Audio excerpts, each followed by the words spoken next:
Welcome back to, this is day 8 already of Women's Wisdom with Mrs. Menopause, talking about weight gain during menopause. So today and tomorrow we're going to give you some ideas of how we start addressing the things we've talked about in previous videos. And then day 10 is just about kind of wrapping it all up and putting it all together. So today is all about the perfect menopause diet. And what you would love me to do, I'm sure, is be able to give you a template that you could follow that would make all of this go away, right? Unfortunately, I can't do that for you. I wish I could. I think I'd probably be a millionaire if I could do that. There's no golden elixirs or anything like that with the menopause. But you know what? There may not be. I may not be able to provide you with a perfect menopause diet, but there is a perfect menopause diet for you. And see, that's the trickier bit, isn't it? It's figuring out for us as individuals what works for us. And the thing with that takes a little bit more effort, a little bit more dedication, and a little bit more kind of detective work on your behalf. And so if you're ready to do that, you're going to get so many more benefits.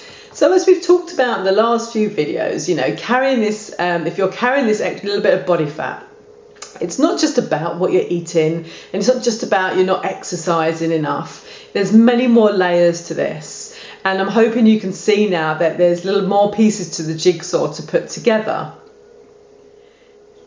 Now more than any time of your life, your body needs nutrients. It needs nutrients to perform optimally, to have clear skin, bright eyes, you know, energy, sleeping well, not aching, feeling like, you know, good mood, happy, joyous.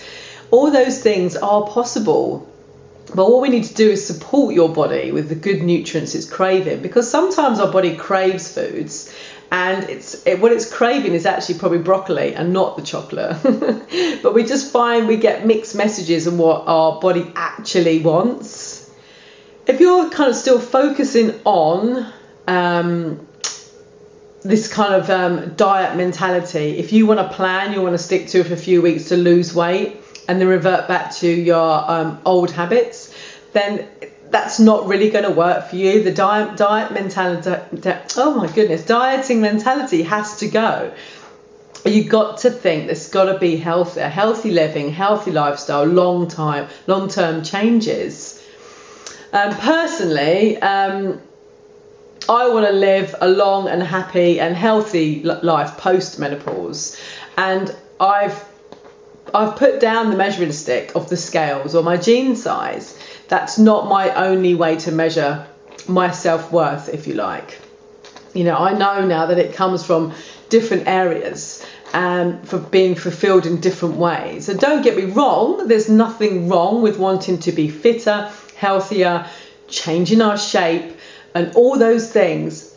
If it's coming from a place of love and it's coming from a place of self-worth, not from a place of feeling lack of or less than.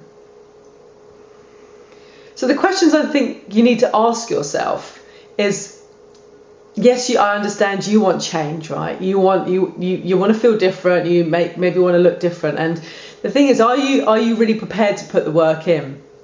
Are you prepared to look at the long game and stop the short-term focus? You know, the reality is that this change could take months, not just weeks. And I think we need to go in with our eyes open and realise it's just a process and it could take time. And if we can make the process enjoyable and fun and interesting and just get curious of where we are, then it's going to be more long lasting for you. So I like to think of the menopause way of eating and living as a self-love rather than coming from a place of deprivation and old diet thinking. Change can be difficult to implement, and that's why so many people have spent years going on yo-yo diets. So my recommendation would be changing one small habit at a time, and this I found in my experience with me and my clients really works well. It kind of pays off to really get those solid foundations set, and you can build on top of that. So let's start thinking about giving your body what it actually craves, which may feel like it's a glass of Prosecco and a packet of crisps, but really what it's craving is some nutrients. It's needing hydration, rest, fun, connection. There's many more elements to what our body craves. And one way I work with my clients is I think about kind of, rather than taking stuff away initially, and I know when I was going through the menopause, if someone had said to me, stop eating all the sugar, that would have been, I knew I shouldn't be eating sugar, but it's the only thing I kind of held on to. My body was trying to make me feel better.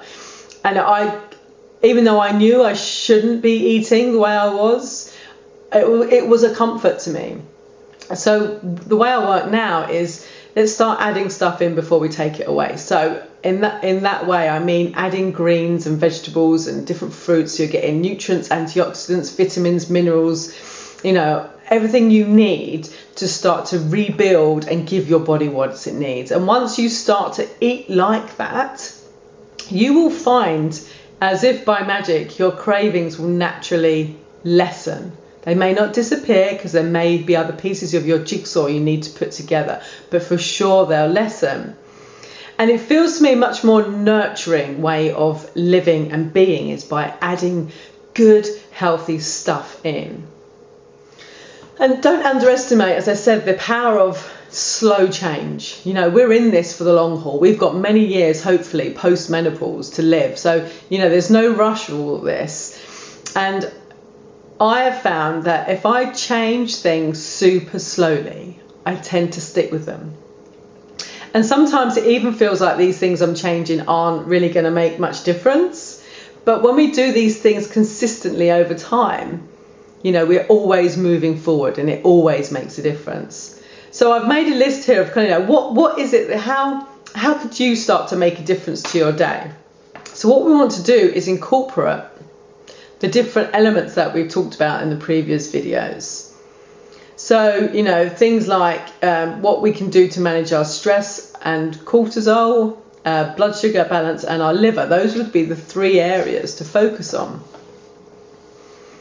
And what I would do is just to start with how you start your day. Breakfast seems to be a real sticky point for a lot of people.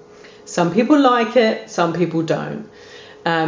Wherever you are, I'm not here to say whether you need to have breakfast, but if your blood sugar levels are out of balance, I would probably say that you probably do. But what do you have for breakfast? If you're a toast and tea kind of girl, maybe you need to change that and add maybe an egg or something, or some spinach to that, and maybe try a green tea. So it's just kind of doing some little swaps to start with. You could have avocados and cooked mushrooms, some nice porridge and berries, sugar-free granola, and Bircher overnight oats are a brilliant thing to make, especially if you're really a busy person, and you can just put it overnight and it's there ready in the morning. So I'm just going to quickly go over what kind of foods it is you could start to add and maybe tweak or change for the 3 different main areas we covered. So we're talking about stress. What can you eat that's going to help your body deal with the chronic levels of high cortisol, if that's what you've got? That may not be you. It's eating foods that contain magnesium. There's things like spinach, chard, and pumpkin seeds. These will all help relax you.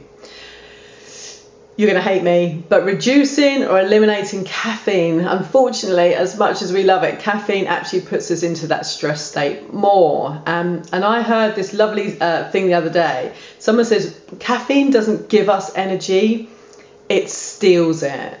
So even though you get that boost of energy, there's a payoff for that further on down the line, and that really spoke to me. So you could swap black tea and coffee for green tea. It has theanine in it, which is very relaxing, and there are shelves full of different herbal teas, especially the relaxing type of herbal teas. That'd be good. Tulsi tea is a really good one. Chamomile tea, I don't like that, but Tulsi I love. That's a really good tea. Consume healthy fats, and this is going to help as well. Things like avocado, flax oil, olive oil, cold water fish, maybe some nuts and seeds as well, not too many nuts and seeds. And of course, managing your blood sugar levels, which leads me on to the next point. So the second thing to focus on would be managing your blood sugar levels. And we did talk about this earlier on, but a little recap: foods you could use to help manage your blood sugar levels. Again, eating enough protein. Protein satisfies you, it'll fill you up for longer, and also it's going to give you the building blocks you need to keep you building muscle and your bones. So, you know, protein sources are really important, and many women I work with don't actually eat enough protein. So, well, looking at your eggs, your fish, your lean meats, legumes, that kind of stuff. Follow a low GI plan, so foods that have a low glycemic index or glycemic load, they'll be your friends, because you want to eat foods that don't raise your blood sugars up too sharp. Do you remember that chart we did? So you want things that don't raise your blood sugars up too much, otherwise you know what goes up must come down. So you could look at that, and there's loads of information online you could find, and there's cookbooks and everything, I think, for low GI food. So that may be something that would work for you. And blood sugar balance, you know, all these cross over: eat healthy fats, eliminate caffeine, eliminate refined sugars, that kind of thing. So that would be balancing your blood sugars. That would be a really good place for you to start. And it would really help your energy as well, which then will hopefully give you more motivation to exercise, which we're going to talk about tomorrow. The last thing I'm going to talk about today is your liver, which we talked a little bit about yesterday, but I just want to go over it again very quickly. What foods can you incorporate to your diet to help your liver work more efficiently? Simple stuff, guys. Yeah, simple stuff, but again, it's just good to hear this message repeatedly. Lots of water, flushing out any toxins, going to help your liver, it's going to help the whole body, really. It's going to help your skin, your eyes, and it's going to help you with energy. Dehydration causes a serious lack in energy as well.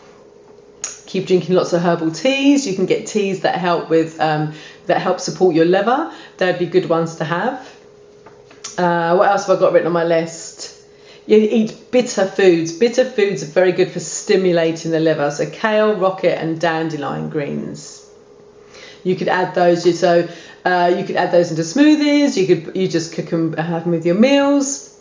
Put them in stir fries. Very versatile. Reduce your alcohol consumption. I know. Reduce it to a couple of glasses of wine, perhaps 1 or 2 times a week. Really give your liver a chance to work more efficiently. I've got here, go to bed as well if you can by 10. Those pre-midnight hours of sleep they're worth double what you get after 12 o'clock. Those earlier hours are really essential sleep. And this is going to help your liver work really efficiently overnight as well. Probably don't want to eat just before you go into bed a heavy meal, because your body then has to work with that overnight. But then some people, if they're balancing their blood sugar levels, need a lighter meal in the evening, or a snack even, not even a meal, a snack before bed. That's what I had to do when I was getting my blood sugar levels back in balance. Otherwise I would wake in the night really hungry. And it wasn't for ages that I could figure it out, that if I come downstairs and had a peanut butter on an oat cake, I could go straight back to sleep.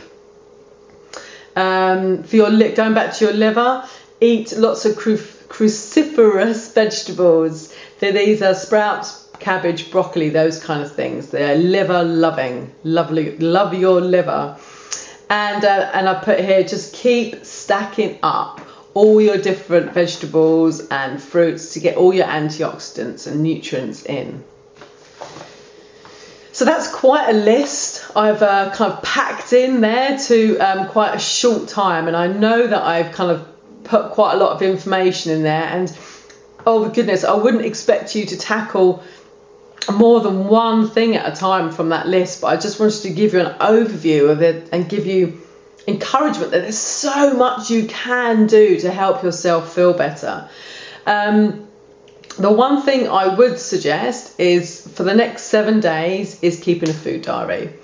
And this is not a way to beat yourself up or to see how rubbish your diet is. You know, be really honest of what you're eating and what you're drinking and when you're eating it. And then look back over those 7 days and you've got a really good base to start from. Using a food diary is a tool. It's a tool of awareness, if you like, to see where you can move forward. And you may see patterns, and you may be able to see when you have a sugar craving now that actually that sugar craving in the afternoon might have been triggered by the cup of coffee you had on an empty stomach first thing in the morning, for instance. Or it might be you've got more sugar cravings or carb cravings because you didn't sleep very well. And you might start to see a little bit of a pattern, and it's just being curious and seeing what's going on and seeing it from eyes that you'd be able to then move forward and make some small changes. It's just about tweaking and learning and finding out what works for your body and playing around with things. I don't think there's any right or wrong. It's just being open to different ways, just being open to trying something new. So I'm going to put all this information in the comments so you've got it all written down. And tomorrow we're talking about exercise. Yeah.